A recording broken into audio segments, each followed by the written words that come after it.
Right, in this video we're going to take a function and show that it can be used as a probability density function.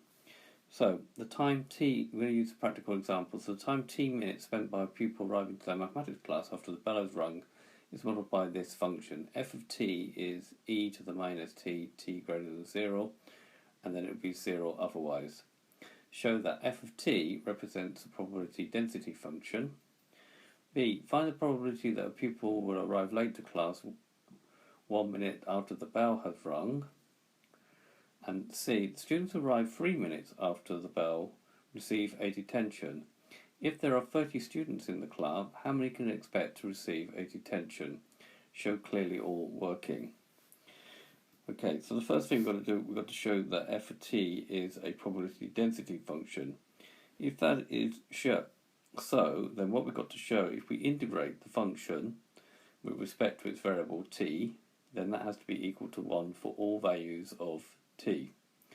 Okay, so this is defined from t greater than 0, so we're going to have to do from 0 up until infinity. So we have to integrate from 0 to infinity of e to the minus t dt. Now you're only limited now by your ability to be able to integrate. Now if you know the differential of e to the minus t is minus e to the minus t, then you'll know that the integral will be itself e to the minus t, and you have to put a minus sign in front. If you differentiate that, you get minus 1 times minus 1 e, and you always keep the power of the same minus t. So this gets back to itself. And the limits now go from 0 to infinity.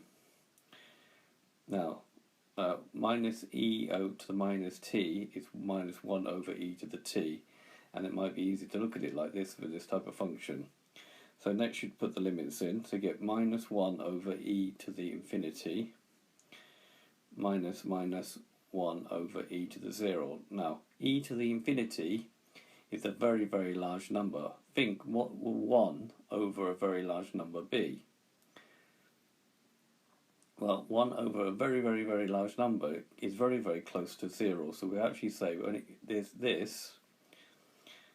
1 over e to t will approach 0 as t gets very, very large, infinity.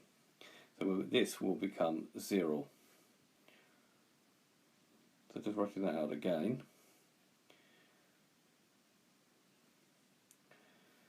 So this first bit here will be 0. Minus minus is a plus, and then e to the 0 we get from a to 0 is 1, so we get 1 over 1, 1. So 0 plus 1 is 1. So, if that's true, f of t is a probability density function.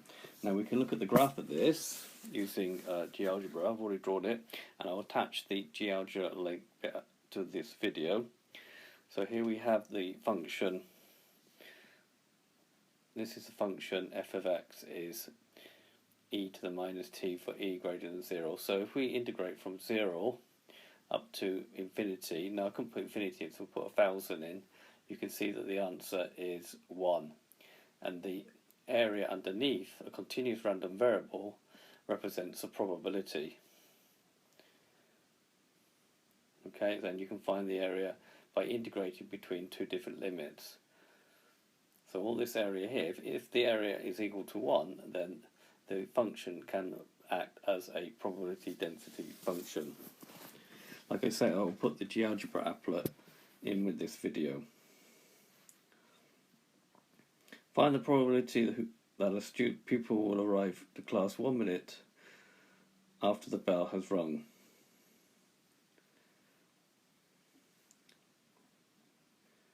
So the probability of t being greater than 1 from 1 to infinity e to the minus t dt. So if we integrate again, we're going to get minus e to the minus t from 1 to infinity. So we're going to get minus 1 over e to the t from 1 to infinity.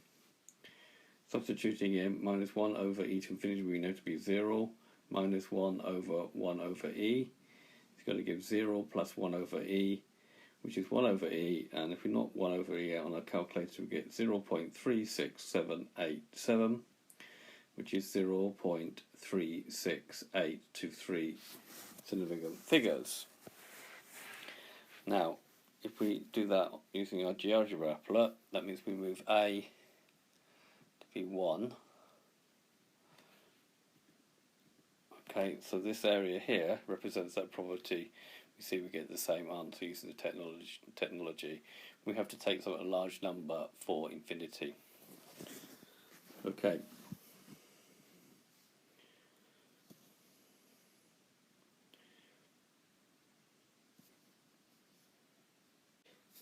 Students who arrive 3 minutes after the bell receive a detention.